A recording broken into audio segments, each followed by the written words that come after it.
this is a marvel of storytelling, to stretch the timeline of how we all came to be here and to take that slice of big history and see all of the aspects of the sophistication of ancient peoples, the development of knowledge, the ritual and spirituality that was developing there in people so long ago.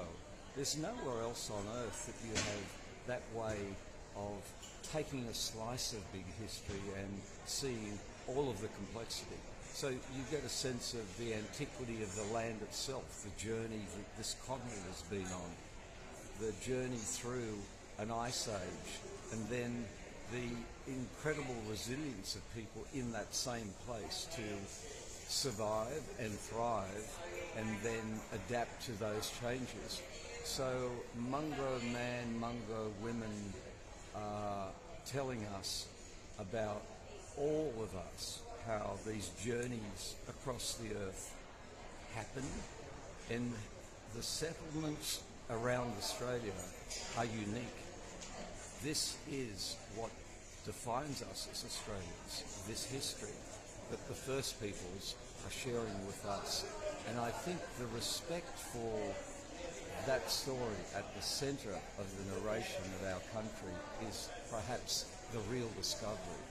It's not only the age of the people, it's the value of that sense of custodianship.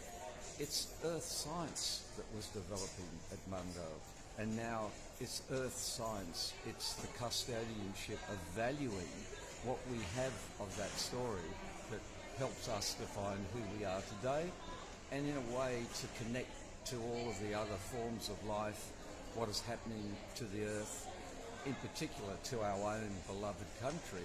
That's the slice of big history at Mungo. And could you say something about the resource, Jeff? The resource for schools? For a teacher and for a student, I haven't seen anything that has this magical slice of the longer timeline. There are stories that you'll find with difficulty in the library that are not as accessible as this, because at a young age you can introduce any student to all of the enticing detail that with its complexity will unfold through the resource. So very early on, there's not only acknowledgement of what this means to Aboriginal people, it's the central essence of the story, of the narrative, and then building through the resource those compartments that if you want to go deeper into one aspect of that slice, you can follow that trail. And I can imagine being young and being introduced to this and then wanting to follow that for a lifetime. I could see how not only through your school years but into your university studies and hopefully into your professional development, you would find ways to take those connections. So as a teaching resource, I haven't seen anything that matches this in our own backyard.